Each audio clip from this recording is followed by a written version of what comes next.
Hello MSc, welcome back to my channel. आज का हमारा लेक्चर रहेगा हुंस-डीकर रिएक्शन। सबसे पहले हम देखेंगे उसका इंट्रोडक्शन, रिएक्शन और लास्ट में हम देख लेंगे उसकी मैकेनिज्म। ये है हमारी एमएससी फर्स्ट सेमेस्टर का जो हमारा पेपर नंबर 2 है, ऑर्गेनिक केमिस्ट्री। उसकी हमारी एक यूनिट है जिसका नाम है फ्री रेडिकल रिएक्शन। उसके अंडर हमारी जो बहुत ही ज़्यादा पूछे जाने वाली रिएक्शन है वो है, एक है हमारी स्टैंडमेयर रिएक्शन और दूसरी है हमारी हुंस-डीकर रिएक्शन। ये बहुत ही ज़्यादा इम्पॉर्टेंट है और ये एग्ज़ाम में पूछी ज़रूर जाती है। तो आज हम सबसे पहले हुंस-डीकर रिएक्शन कर लेंगे, उसके बाद में हम स्टैंडमेयर रिएक्शन कर लेंगे। तो अगर आप नए हैं तो चैनल को सब्सक्राइब कर लें और बेल आइकन प्रेस कर लें, जिससे कि आपको सारी पढ़ाई की लेटेस्ट वीडियोस मिलती रहें। और अगर आपको वीडियोस अच्छी लगती है तो प्लीज़ उसको लाइक और शेयर करना ना भूलें। जो बच्चे मेरे साथ नहीं जुड़े हैं इस चैनल पे, तो मैंने आपको important topics of organic chemistry कराया हुआ है लास्ट ईयर। आप वो जाके देख सकते हैं, उसमें मैंने सारे इंपॉर्टेंट टॉपिक्स कराए हैं जो कि एग्ज़ाम में पूछे जा सकते हैं। ठीक है, तो हम शुरू करते हैं अपना लेक्चर जो है हमारा Hunsdiecker reaction. Introduction. This reaction is very useful for the preparation of organic halides, alkyl or aryl halides by thermal decomposition of silver salt of carboxylic acid in the presence of halogen. इसके introduction में ये कहा गया है जो हमारी ये reaction है हुंस-डीकर रिएक्शन, ये बहुत ही ज़्यादा यूज़फुल रिएक्शन है जिससे कि हम प्रिपेयर कर सकते हैं ऑर्गेनिक हैलाइड। जैसे कि ऑर्गेनिक हैलाइड में एल्काइल हैलाइड भी हम इस रिएक्शन से प्रोड्यूस कर सकते हैं, प्रिपेयर कर सकते हैं, और हम इस रिएक्शन से, हुंस-डीकर रिएक्शन से एराइल हैलाइड भी प्रिपेयर कर सकते हैं। वो भी कैसे कर सकते हैं? By thermal decomposition of silver salt of carboxylic acid. जब हम silver salt of carboxylic acid का थर्मल डिकम्पोजिशन करते हैं, वो भी किसी हैलोजन की प्रेजेंस में, तो हम प्रिपेयर कर सकते हैं ऑर्गेनिक हैलाइड एल्काइल या एराइल हैलाइड में। तो ये जो हमारा इंट्रोडक्शन है इसमें ये कहा गया है कि जो ये हमारी रिएक्शन है ये बहुत ही ज़्यादा यूज़फुल है कि जिससे हम ऑर्गेनिक हैलाइड एल्काइल या एराइल हैलाइड को प्रिपेयर कर सकते हैं बाय थर्मल डिकम्पोजिशन। जब हम थर्मल डिकम्पोजिशन करते हैं कार्बोक्सिलिक एसिड की सिल्वर सॉल्ट का, वो भी इन the presence of halogen. The reaction is described as decarboxylative halogenation। जो ये हमारी रिएक्शन है हम इसको ऐसे डिस्क्राइब कर सकते हैं like as a decarboxylative halogenation। अब हम देखेंगे इसकी रिएक्शन। ये देखिए, ये है इसकी reaction RCOOAg plus Br2 gives, ऊपर हमारा हीट का साइन है, फिर हमें मिल जाएगा एल्काइल या aryl halide RBr plus CO2 plus AgBr। ये हमारे प्रोडक्ट्स बन जाएंगे। तो जो हमारा मेन पर्पस है इस रिएक्शन का वो है हमारा ऑर्गेनिक हैलाइड को प्रिपेयर करना, और वो जो हमें ये मिल रहा है RBr के फॉर्म में। तो इस रिएक्शन में ऐसे होता है, सबसे पहले मैंने कहा था कि हम थर्मल डिकम्पोजिशन कर लेते हैं कार्बोक्सिलिक एसिड के सिल्वर सॉल्ट का। तो ये जो हमारा है ये है हमारा कार्बोक्सिलिक एसिड सिल्वर सॉल्ट का, मतलब कि silver salt of carboxylic acid, और हम इसके साथ यूज़ करेंगे एक हैलोजन जो कि हमने यूज़ कर लिया है Br2। फिर हम करेंगे इसका थर्मल डिकम्पोजिशन और हमें मिल जाएगा अपना ऑर्गेनिक हैलाइड। ये है हमारी हुंस-डीकर रिएक्शन। ठीक है, उसके बाद में इसके साथ साथ हमें मिलता है CO2 और AgBr। तो ये है हमारा इसकी रिएक्शन।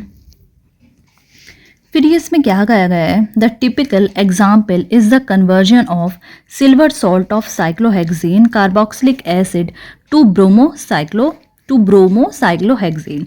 इसका एक टिपिकल एग्जाम्पल है जो कि जिसमें हम कन्वर्जन करते हैं silver salt cyclohexane carboxylic acid का ब्रोमोसाइक्लोहेक्सेन में। ये देखिए, ये है हमारी silver salt of cyclohexane carboxylic acid, फिर in the presence of bromine, और हम करेंगे इसका थर्मल डिकम्पोजिशन, तो ये हमें मिल जाएगा ब्रोमोसाइक्लोहेक्सेन। ठीक है, और इसके साथ में हमें मिलेगा CO2 प्लस AgBr। तो ये हमारी एक और रिएक्शन है। इसमें ये क्या कहा गया है? This is a way of decreasing the length of a carbon chain by 1 unit. Although bromine is the most often used halogen, chlorine and iodine have also been used। इसमें ये कहा गया ये एक तरीका है जिससे कि हम डिक्रीज कर सकते हैं कार्बन चेन के लेंथ को, वो भी 1 यूनिट। और इसमें ये भी कहा गया है कि ऑल्दो हम ब्रोमीन जो रहता है हमारा वो मोस्ट ऑफन यूज्ड हैलोजन है जो हम हुंसडीकर रिएक्शन में यूज़ करते हैं, बट हम क्लोरीन और आयोडीन भी यूज़ कर सकते हैं। इसकी थोड़ी एक्स्ट्रा इन्फॉर्मेशन दे रहे हैं कि हम मोस्टली हम यूज़ करते हैं ब्रोमीन को, बट हम क्लोरीन और आयोडीन को भी यूज़ कर सकते हैं। ठीक है, इसमें ये लिखा गया है when iodine is used the ratio between the reactant is very important and determines the product. जैसे कि मैंने अभी आपको रिएक्शन दिखाई है हुंसडीकर रिएक्शन की, जिसमें हमने ब्रोमीन को यूज़ किया है। ठीक है, अगर इसमें बता रहे हैं कि अगर हम आयोडीन को यूज़ कर लेते हैं तो क्या होता है, व्हेन आयोडीन इज़ यूज, जो रेशो रहती है रिएक्टेंट की वो बहुत ही ज़्यादा मायने रखती है। मतलब कि जब हम आयोडीन को यूज़ करते हैं तो उसमें जो रेशो रहती है रिएक्टेंट के बीच में वो बहुत ज़्यादा इंपॉर्टेंट होती है और वो प्रोडक्ट को डिटरमाइन कर सकती है। ये देखिए मैं बताती हूँ कैसे। अगर 1:1 सॉल्ट टू आयोडीन रहेगा तो वो हमें एल्काइल हैलाइड देगा, बट अगर 2:1 रहता है तो वो हमें ईस्टर देता है RCOR, और इस रिएक्शन को हम कहते हैं सिमोनीनी रिएक्शन। ये इसकी इंफॉर्मेशन बता रही हूँ मैं कि अगर हम आयोडीन यूज़ कर सकते हैं, हम आयोडीन और क्लोरीन दोनों को कर सकते हैं, बट जब हम आयोडीन को यूज़ करते हैं तो जो रेशो रहती है बिटवीन द रिएक्टेंट वो बहुत ज़्यादा इंपॉर्टेंट रहती है और वो ही डिटरमाइन या डिसाइड करती है प्रोडक्ट को। अगर 1:1 में सॉल्ट टू आयोडीन रहेगा तो वो हमें एल्काइल हैलाइड देगा, और अगर 2:1 में रहेगा तो वो हमें ईस्टर दे देगा, और इस रिएक्शन को हम बोल देंगे सिमोनीनी रिएक्शन। अब हम देख लेते हैं हुंसडीकर रिएक्शन की मैकेनिज्म। अगर आप चाहें तो ये वाले पॉइंट स्किप कर सकते हैं, बट मैं तो बोलूँगी कि आप ये कर दीजिएगा। अगर ये लॉन्ग क्वेश्चन के फॉर्म में आ जाए तो जो हमारे एग्जामिनर रहते हैं, जो हमारी कॉपी चेक करते हैं, उन पे अच्छा इम्पैक्ट पड़ता है कि बच्चे को थोड़ी एक्स्ट्रा नॉलेज है। अगर आपके लिए टफ ना हो तो इतना थोड़ा सा लिख दीजिएगा, बट ये आपके ऊपर है। आपको अगर रिएक्शन के बाद में डायरेक्ट मैकेनिज्म लिखनी है तो आप वो भी लिख सकते हैं। तो हम मैकेनिज्म देख लेते हैं। This reaction proceeds by a free radical mechanism. जो हमारी हुंसडीकर रिएक्शन की रिएक्शन है वो प्रोसीड करती है फ्री रेडिकल मैकेनिज्म के द्वारा। ठीक है, इसका स्टेप वन ये रहा RCOOAg। ये है हमारा silver salt of carboxylic acid plus Br2। हमने हेलोजन यूज़ कर लिया है, जो हमें दे देगा एसाइल हाइपोहेलाइड, जो है हमारा RCOOBr, और हमारा बाहर आ जाएगा AgBr। फिर सेकेंड स्टेप में हम अपना यूज़ करेंगे एसाइल हाइपोहेलाइड, जो हमारा बना है ये हमने ले लिया RCOOBr। ये हमें दे देगा एल्काइल ऑक्सी रेडिकल। ठीक है, ये हमें एल्काइल ऑक्सी रेडिकल दे देगा, वो भी Br के साथ। मतलब कि Br हमारा फ्री रेडिकल है और ये भी हमारा एल्काइल ऑक्सी रेडिकल है। ठीक है, फिर स्टेप थर्ड में जो हमारा एल्काइल ऑक्सी रेडिकल था वो हमें दे देगा एल्काइल रेडिकल, और CO2 बाहर निकल जाएगा। और जो हमारा लास्ट स्टेप होगा उसमें हमारा जो एल्काइल होगा वो रिएक्ट करेगा RCOOBr से। ठीक है, जो हमारा यहाँ पे ये बना था एसाइल हाइपोहेलाइड, और वो हमें दे देगा RCOO प्लस RBr। ये हमें मिल गया है अपना एल्काइल हैलाइड। ठीक है, ये थी इसकी मैकेनिज्म। बहुत सिंपल सी इजी सी इसकी मैकेनिज्म है।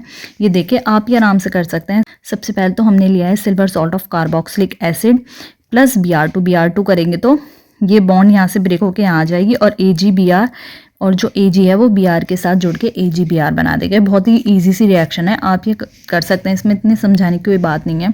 और एसाइल हाइपोहेलाइड ये रहा हमारा, ये बन जाएगा। फिर उसके बाद में एल्काइल ऑक्सी रेडिकल बन जाएगा और Br निकल जाएगा, और ऐसे कर करके हमारे लास्ट में अपना मिल जाएगा प्रोडक्ट RBr। यह है इसकी इजी सी मैकेनिज्म, आप ये कर सकते हैं, इसमें इतनी समझाने वाली बात है नहीं।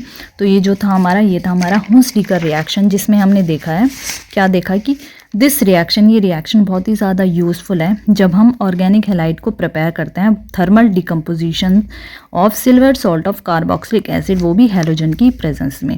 और ये थी हमारी इसकी रिएक्शन, और हमने थोड़े से एक्स्ट्रा पॉइंट इसके पढ़े हैं, अगर आप चाहे तो स्किप कर सकते हैं, आयोडीन के बारे में जो हमने पढ़ा था, और लास्ट में हमने देख लिया इसकी मैकेनिज्म।